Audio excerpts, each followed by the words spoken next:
فذكر بالقرآن من يخاف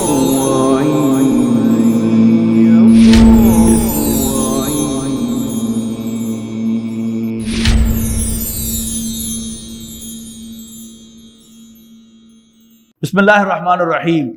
یا ایھا الناس، لوگو اتقوا ربکم، اپنے رب سے ڈرو، الذی خلقکم من نفس واحدۃ، وہ کہ جس نے تمہیں ایک جان سے پیدا کیا، وخلق منہا زوجہا، اور اسی جان سے اس کا جوڑا بنایا، وبث منہما رجالا کثیرا ونساء، اور پھر پھیلائے اس جوڑے سے بہت سے مرد اور عورتیں، واتقوا اللہ الذی تساءلون بہ، اور اس اللہ سے ڈرو جس کا تم واسطہ دیتے ہو، والارحام، اور رحمی رشتوں کو توڑنے سے ڈرو، ان اللہ کان علیکم رقیبا، بے شک اللہ تعالیٰ تم پر نگہبان ہے۔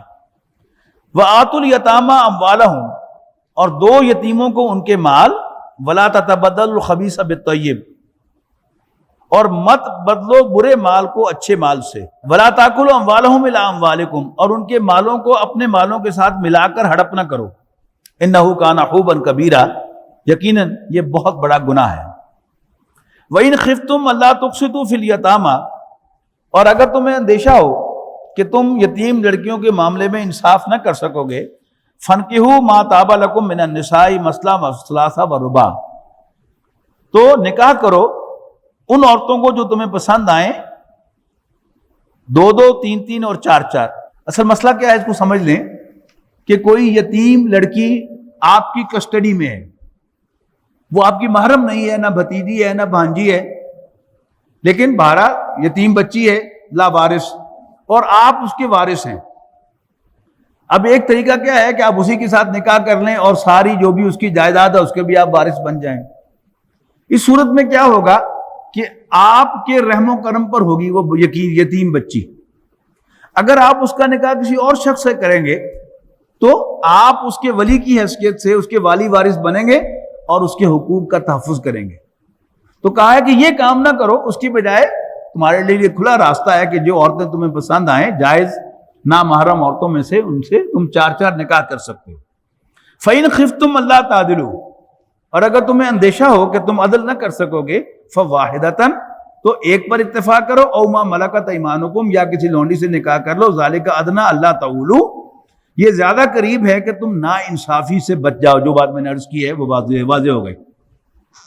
وَآتُوا النِّسَاءَ صَدُقَاتِهِنَّ نِحْلَةً، اور تم عورتوں کو ان کے مہر خوشی سے ادا کرو، فَإِن طِبْنَ لَكُمْ عَنْ شَيْءٍ مِّنْهُ نَفْسًا فَكُلُوهُ هَنِيئًا مَرِيئًا، پھر اگر چھوڑ دیں وہ اپنی خوشی سے تمہارے لیے کچھ حصہ مہر کا، از خود، تو کھاؤ اس کو بے کھٹکے۔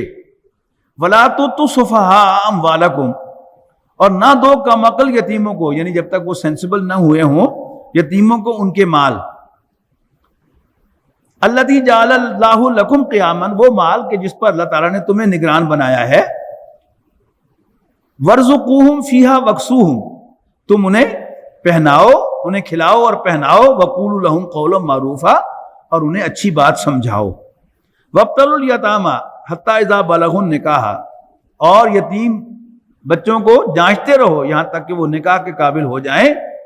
فَإِنْ آنَسْتُم مِّنْهُمْ رُشْدًا، اور جب تمہیں ان کے اندر عقل کی پختگی نظر آئے، فَادْفَعُوا إِلَيْهِمْ أَمْوَالَهُمْ، تو ان کے مال ان کے حوالے کر دو، وَلَا تَأْكُلُوهَا إِسْرَافًا وَبِدَارًا، اور ان مالوں کو فضول خرچی سے اور جلدی جلدی ہڑپ کرنے کی کوشش نہ کرو، این یکبروا کہ کہیں وہ بڑے نہ ہو جائیں۔ وَمَنْ كَانَ غَنِيًّا، اور جو تم میں سے غنی ہو، صاحب حیثیت ہو، فَلْيَسْتَعْفِفْ، وہ تو اس مال کو ہاتھ لگانے سے بھی بچے۔ وَمَنْ كَانَ فَقِيرًا، اور جو خود تنگ دست ہو اور ان کے مال کو مینج کر رہا ہو تو وہ اس میں اپنی جو بھی کوئی تنخواہ ہے وہ اس میں سے نکال سکتا ہے۔ فَلْيَأْكُلْ بِالْمَعْرُوفِ، تو معروف طریقے سے اس میں سے کھائے۔ فَإِذَا دَفَعْتُمْ إِلَيْهِمْ أَمْوَالَهُمْ، تو جب یتیموں کو ان کے مال ان کے حوالے کرو، فَأَشْهِدُوا عَلَيْهِمْ، تو گواہ مقرر کر لیا کرو، وَكَفَى بِاللَّهِ حَسِيبًا، اور اللہ کافی ہے حساب لینے والا۔ لِلرِّجَالِ نَصِيبٌ مِّمَّا تَرَكَ الْوَالِدَانِ وَالْأَقْرَبُونَ، اب وراثت کا مسئلہ زیر بحث آ رہا ہے کہ مردوں کے لیے حصہ ہے اس میں سے جو والدین اور عزیز و اقارب چھوڑ کر مریں، وَلِلنِّسَاءِ نَصِيبٌ مِّمَّا تَرَكَ الْوَالِدَانِ وَالْأَقْرَبُونَ مِمَّا قَلَّ مِنْهُ أَوْ كَثُرَ، عورتوں کو لیے بھی حصہ ہے جو ترکہ چھوڑیں ان کے والدین اور عزیز و اقارب، خواہ وہ کم ہو یا زیادہ. نصیبا مفروضہ، یہ حصہ مقرر ہے اللہ کی طرف سے.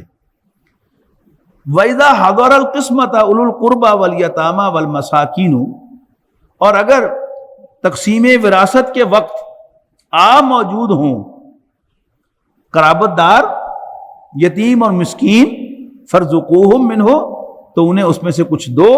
وَقُولُوا لَهُمْ قَوْلًا مَّعْرُوفًا، اور ان سے معقول گفتگو کرو. وَلْيَخْشَ الَّذِينَ لَوْ تَرَكُوا مِنْ خَلْفِهِمْ ذُرِّيَّةً ضِعَافًا خَافُوا عَلَيْهِمْ، اور چاہیے کہ ڈرے وہ لوگ جو ترکے کی تقسیم کر رہے ہیں کہ اگر چھوڑتے وہ اپنے پیچھے کمزور اور ناتواں اولاد تو ان کو کیسے کیسے اندیشے ہوتے ان کے بارے میں. فَلْيَتَّقُوا اللَّهَ، تو انہیں چاہیے کہ اللہ سے ڈریں. وَلْيَقُولُوا قَوْلًا سَدِيدًا، اور ٹھیک ٹھیک بات کہیں. ان الذین یاکلون اموال الیتامی، بے شک وہ لوگ جو یتیموں کا مال کھاتے ہیں، ظلمن، ناحق، انما یاکلون فی بطونہم نارا، وہ اپنے پیٹوں میں آگ بھرتے ہیں.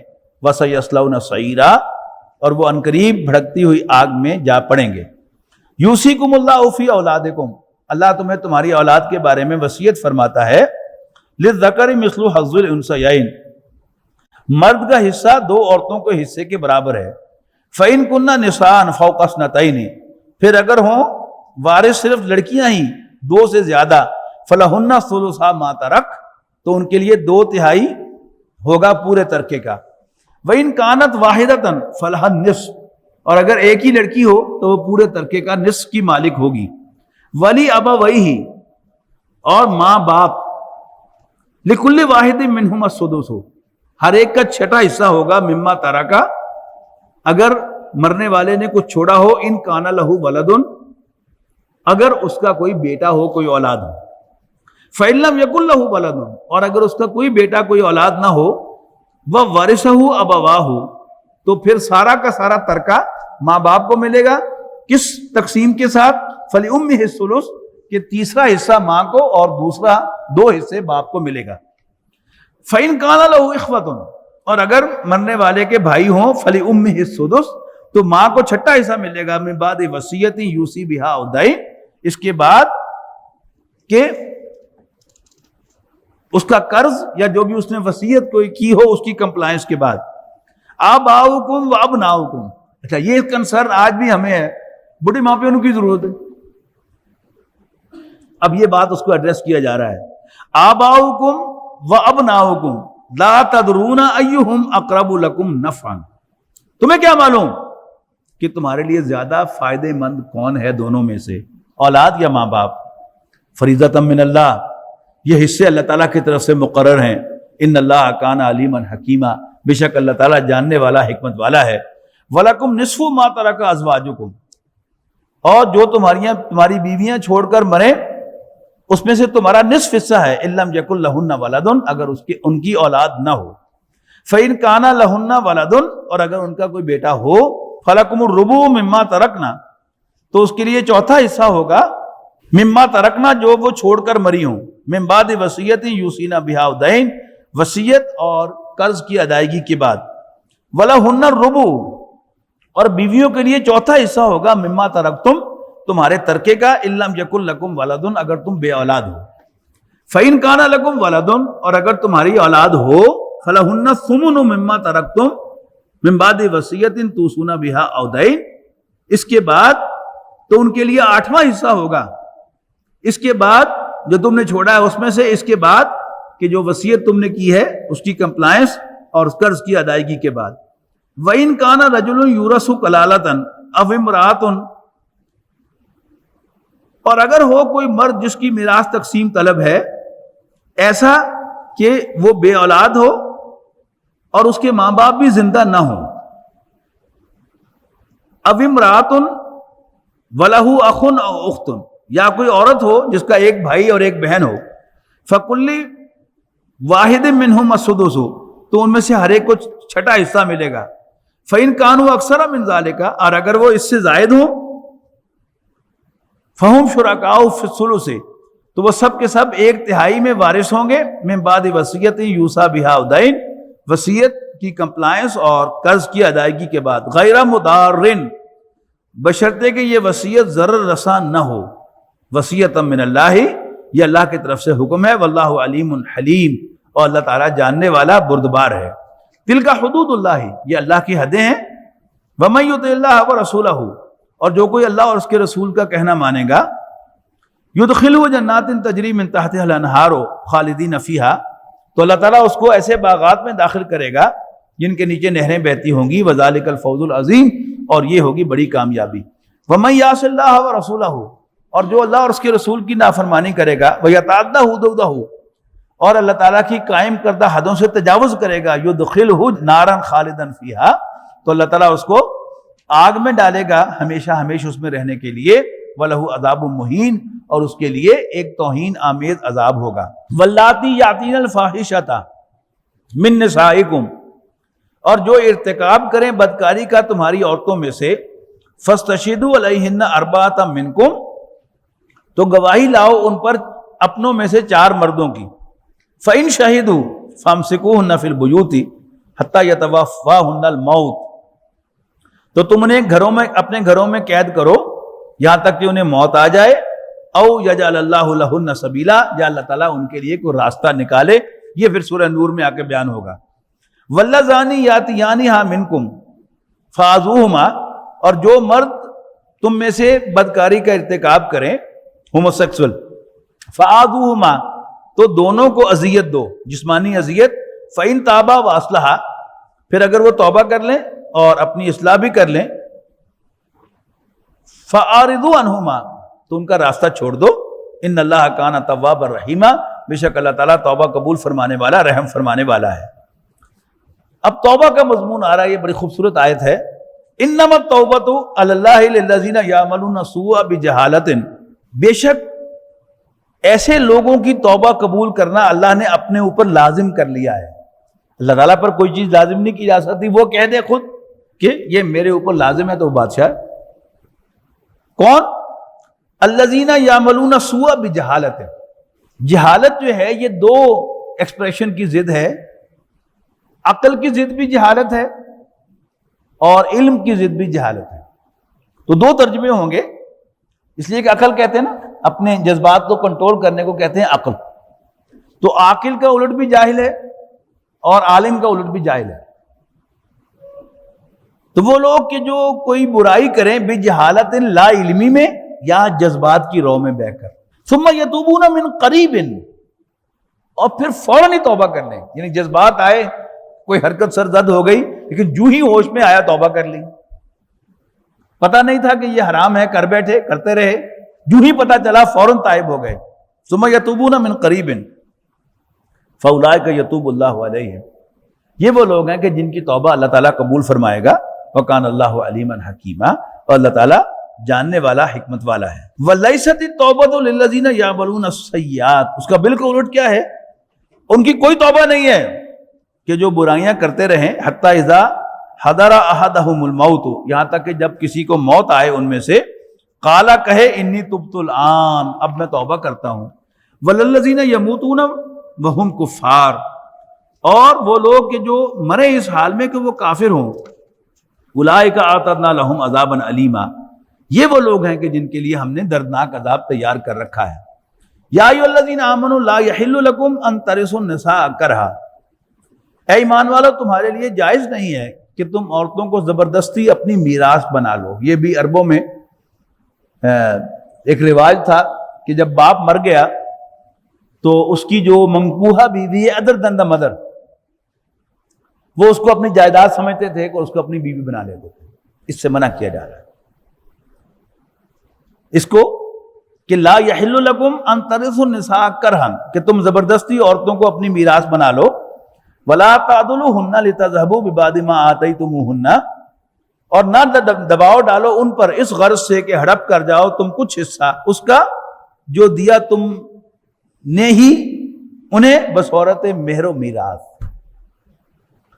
یعنی باپ نے اس کو مہر دیا ہوا تھا نا، اب اس سے تقاضا کرنا یا میرا مہر دو پھر میرے باپ نے جو تمہیں دیا تھا، یا پھر تم میری بیوی بن کے رہو، اس لیے کہ تمہیں مہر ادا کیا جا چکا ہے۔ الا یاتینا بفاحشۃ مبینۃ، الا یہ کہ وہ ارتکاب کریں صریح بدکاری کا، وعاشروہن بالمعروف، اور برتاؤ کرو عورتوں کے ساتھ اچھا، فإن کرہتموہن، اور اگر تم انہیں ناپسند کرتے ہو، عسیٰ ان تکرہوا شیئا، کیا جب تم کسی چیز کو ناپسند کرو، وَيَجْعَلَ اللَّهُ فِيهِ خَيْرًا كَثِيرًا، اللہ اس میں تمہارے لیے بہت سا خیر پیدا کر دے۔ وَإِنْ أَرَدْتُمُ اسْتِبْدَالَ زَوْجٍ مَكَانَ زَوْجٍ، اور اگر تم ارادہ کر ہی لو بیوی کو بیوی سے بدلنے کا، وَآتَيْتُمْ إِحْدَاهُنَّ قِنْطَارًا، اور تم نے ان میں سے کسی کو ڈھیروں مال دیا ہے، فَلَا تَأْخُذُوا مِنْهُ شَيْئًا، تو اس سے کچھ بھی واپس نہ لو۔ اتاخذونہ بہتانا و اسما مبینا، کیا تم مال واپس لوگے اس سے اس پر بہتان لگا کر یا صحیح ظلم کر کے؟ وکیف تاخذونہ، اور تم واپس لے بھی کیسے سکتے ہو؟ وقد افضى بعضکم الی بعض، جبکہ تم ایک دوسرے کے ساتھ یکجان ہو چکے ہو۔ واخذنا منکم میثاقا غلیظا، اور وہ لے چکی ہیں تم سے پختہ عہد۔ کل آیا تھا نا مسئلہ، آپ کو یاد ہوگا کہ نکاح کے بعد اگر طلاق ہو جائے تو آدھا مہر تو اسی وقت جو ہے واجب الادا ہو جاتا ہے، اور جب ایک تنہائی میسر آ جائے تو پھر سارا کا سارا مہر واجب الادا ہو جاتا ہے۔ تو تنہائی مل چکی، بچے بھی پیدا ہو چکے یا نہیں ہوئے، تو اب وہ مال اس کا ہے، اس پر انسان کا کوئی حق نہیں ہے۔ وَلَا تَنْكِحُوا مَا نَكَحَ آبَاؤُكُم مِّنَ النِّسَاءِ، اور مت نکاح کرو ان سے جن سے تمہارے باپوں نے نکاح کیا عورتوں میں سے، الا ما قد سلف، ہاں جو ہو چکا، انہ کان فاحشۃ ومقتا، یقیناً یہ بڑی بے حیائی اور قابل نفرت بات ہے، وساء سبیلا، اور بہت برا راستہ ہے۔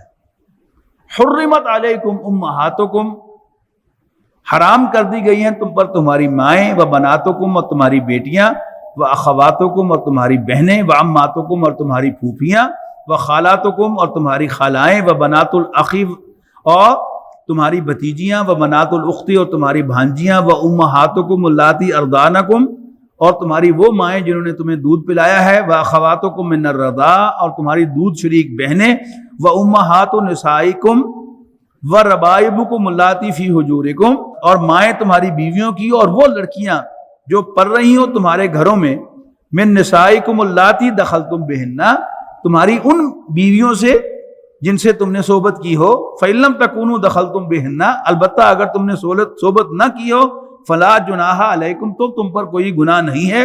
یہ اصول سمجھ لیجئے کہ یہ دو ایکٹ ہیں، ایک ہے نکاح، نکاح سے جو اصل ہے وہ حرام ہو جاتی ہے ایک دوسرے کی، یعنی کسی عورت سے آپ نے نکاح کیا تو اب اس عورت کی ساس آپ پر حرام ہے، اور آپ کے والد سے وہ عورت شادی نہیں کر سکتی۔ لیکن جو ہی تنہائی میسر آ گئی تو پھر اولاد بھی ایک دوسرے کی حرام ہو گئی، ٹھیک ہے۔ پھر ایک صورت کیا ہے کہ نکاح تو نہیں ہوا لیکن دور جاہلیت میں کسی عورت کے ساتھ صحبت ہوئی ہے، اس صورت میں بھی پھر اس کی اولاد جو ہے وہ حرام ہوگی، اس لیے کہ اس کا تعلق صحبت کے ساتھ ہے اولاد کے حرام ہونے کا، اور نکاح کا تعلق جو ہے وہ اصل کے ساتھ ہے۔ وَحَلَائِلُ أَبْنَائِكُمُ الَّذِينَ مِنْ أَصْلَابِكُمْ، اور بیویاں تمہارے ان بیٹوں کی جو تمہارے صلب سے ہوں، وَأَن تَجْمَعُوا بَيْنَ الْأُخْتَيْنِ، اور یہ بھی حرام ہے کہ تم دو بہنوں کو اکٹھا کرو، إِلَّا مَا قَدْ سَلَف، سوائے اس کے کہ جو ہو چکا۔ اس میں نبی اکرم صلی اللہ علیہ وسلم نے اضافہ کیا ہے کہ صرف دو بہنیں ہی نہیں کہ جو اکٹھی نہیں ہو سکتی، خالہ بھانجی بھی اکٹھی نہیں ہو سکتی، اور پھوپھی بھتیجی بھی اکٹھی نہیں ہو سکتی۔ اصول کیا ہے کہ دو عورتیں کہ اگر ان میں سے ایک مرد کنسیڈر کیا جائے اور ایک عورت ان کی آپس میں شادی نہ ہو سکے تو پھر وہ ایک ہی شخص کے نکاح میں بیکتت اکٹھی نہیں ہو سکتی۔ ان اللہ کان غفور الرحیم، بے شک اللہ تعالیٰ بخشنے والا مہربان ہے۔ والمحصنات من النساء، یعنی بات کہاں سے چل رہی ہے؟ حرمت علیکم، تم پر حرام کی گئی ہیں۔ والمحصنات من النساء، شوہر والی عورتیں کوئی بھی ہوں، کہ ایک عورت ویسے رشتے کے اعتبار سے تو نامحرم ہے لیکن شادی شدہ ہے تو وہ آپ کے لیے حرام ہے. والمحصنات من النساء، اور شوہر والی عورتیں الا ما ملکت ایمانکم، سوائے لونڈیوں کے. کتاب اللہ علیکم، یہ اللہ کا قانون ہے. وَأُحِلَّ لَكُم مَّا وَرَاءَ ذَلِكُمْ، اس کے علاوہ سب عورتیں تمہارے لیے حلال ہیں، بشرطے کہ ان تبتغوا باموالکم، تم مہر ادا کر کے ان کو حاصل کرو. محسنین غیر مسافحین، قید نکاح میں لانے کے لیے نہ کہ بدکاری کی خاطر. فمستمتعتم به منہن، اور اگر ان عورتوں سے تم لطف اٹھاؤ، فآتوہن اجورہن فریضۃ، تو ان کا مہر جو فرض کیا گیا ہے تمہارے اوپر ادا کرو. ولا جناح علیکم فیما تراضیتم به من الفریضہ، کچھ گناہ نہیں ہے تم پر کسی سمجھوتے میں جو باہمی رضامندی سے طے پانے کے بعد مہر مقرر کرنے کے. ان اللہ کان علیما حکیما، بے شک اللہ تعالیٰ جاننے والا حکمت والا ہے. وَمَن لَّمْ يَسْتَطِعْ مِنكُمْ طَوْلًا، اور جو تم میں سے قدرت نہ رکھتا ہو اس بات کی کہ وہ نکاح کر سکے. کس سے؟ المحصنات المؤمنات، آزاد مومن عورتوں سے. فَمِمَّا مَلَكَتْ أَيْمَانُكُمْ، تو پھر تم میں سے جو لونڈیاں ہیں ان کے ساتھ وہ نکاح کرے. من فتياتكم المؤمنات، مومن لونڈیوں میں سے. واللہ اعلم بایمانکم، اللہ تعالیٰ تمہارے ایمان کا حال جانتا ہے. بعضکم من بعض، تم سب ایک دوسرے میں سے ہو. فانکحوہن باذن اہلہن، تو تم ان سے نکاح کرو ان کے مالکوں کی اجازت سے. وآتوہن اجورہن، اور ادا کرو انہیں ان کے مہر. بالمعروف، دستور کے مطابق. محصنات غیر مصافحات، انہیں قید نکاح میں لانے کے لیے نہ کہ بدکاری کرنے کے لیے. ولا متخذات اخدان، اور نہ چوری چھپے ان سے کوئی یارانہ بنانے کے لیے. فَإِذَا أُحْصِنَّ فَإِنْ أَتَيْنَ بِفَاحِشَةٍ، پھر جب وہ قید نکاح میں محفوظ ہو جائیں پھر وہ کوئی بدکاری کا ارتکاب کریں. فَعَلَيْهِنَّ نِصْفُ مَا عَلَى الْمُحْصَنَاتِ، تو ان پر جو آزاد مومن عورتیں ہیں ان کے مقابلے میں نصف سزا ہے. من العذاب، عذاب سزا میں سے. ذالک لمن خشی العنت منکم، یہ اس لیے ہے کہ جسے ڈر ہو بدکاری میں مبتلا ہونے کا تم میں سے، یعنی اسے اجازت دی جا رہی ہے کہ وہ لونڈی سے نکاح کرے، ورنہ تو الاؤڈ ہی نہیں ہے. ان بہتر کیا ہے؟ ان تصبروا خیر لکم، اگر تم صبر کرو تو تمہارے لیے بہتر ہے. واللہ غفور الرحیم، اور اللہ تعالیٰ بخشنے والا رحم فرمانے والا ہے.